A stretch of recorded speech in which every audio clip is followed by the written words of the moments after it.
Good morning, Mr. Chair and committee members. I want to thank the committee for their work on this bill, and I will be accepting the committee amendments. I'm here to present Assembly Bill 1482, also known as Bowie's Law. The bill is about bringing more transparency and accountability to our animal shelters and breeders, and ultimately about giving more animals a fair shot at finding a good home. This is a personal for me. I've adopted shelter pets myself, and I can say from experience, it's life-changing. These animals have brought joy, companionship, and comfort to me, just like they do for so many others across the state. But not every animal gets that chance. Right now, too many adoptable pets are being euthanized simply because people never knew they were there.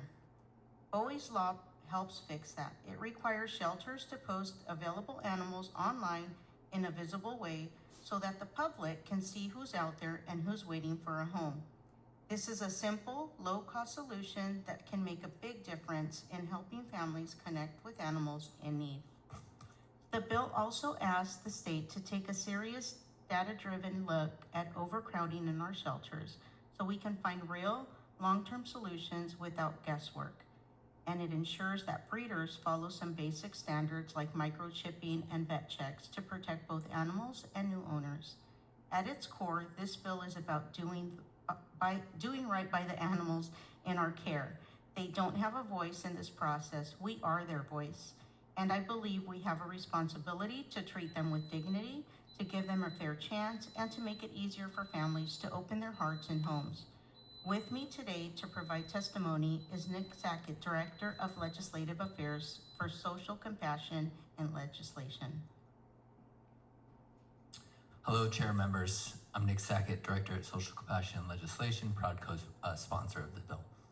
AB 1482 takes 3 modest steps to help tackle the pet overpopulation crisis.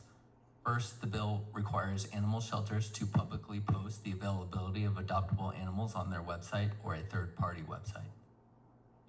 By ensuring that all animal shelters are posting their adoptable animals online, we can ensure that those looking to add a pet to their family are able to see the many wonderful pets available without having to necessarily travel to the shelter first. Additionally, posting online helps animal rescues know who's available and where their help is needed most.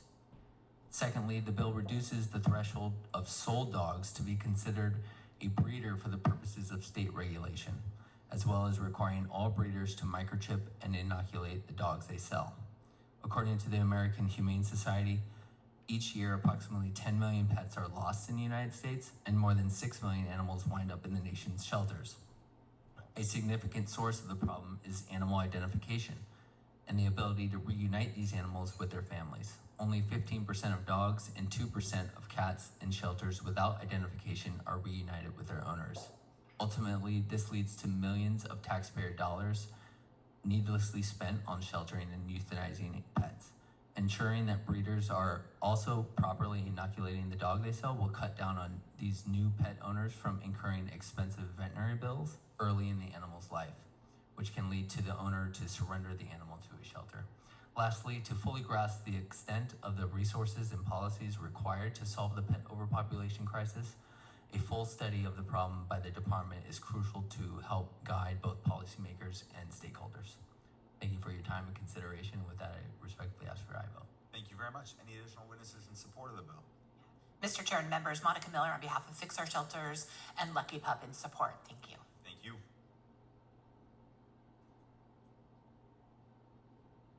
Hi, good morning. April Robinson with a Voice for Choice Advocacy, and we're working with the author on some amendments and hope to future support this bill. Thank you. Thank you. Any primary witnesses in opposition to the bill? Seeing none. Any witnesses in opposition you just want to add on? Still seeing none. Bring it back to colleagues for questions or comments. Seeing no colleagues to my right. Bringing it to my left. Any? No, there's no history with this bill. Assemblymember Castillo, would you like to close? Yes, thank you. I just want us to be the voice for the animals that don't have a voice and help them in this situation. So I respectfully ask for an aye vote. Thank you. Thank you, Assemblymember Castillo, for picking this effort up. You're the third member, only the second author, but the third member to present the bill in this committee. It's complicated. But with the amendments, I'm happy to support the bill today. I apologize to my staff for not seeing the pun that's in my talking points. I got in trouble last time. So with that, that's it. We'll have a motion second when we get a quorum, which we're getting further away from. Thank you. Thank you. Anybody on BNP who wants to come to the BNP committee hearing to help me establish a quorum? We are 5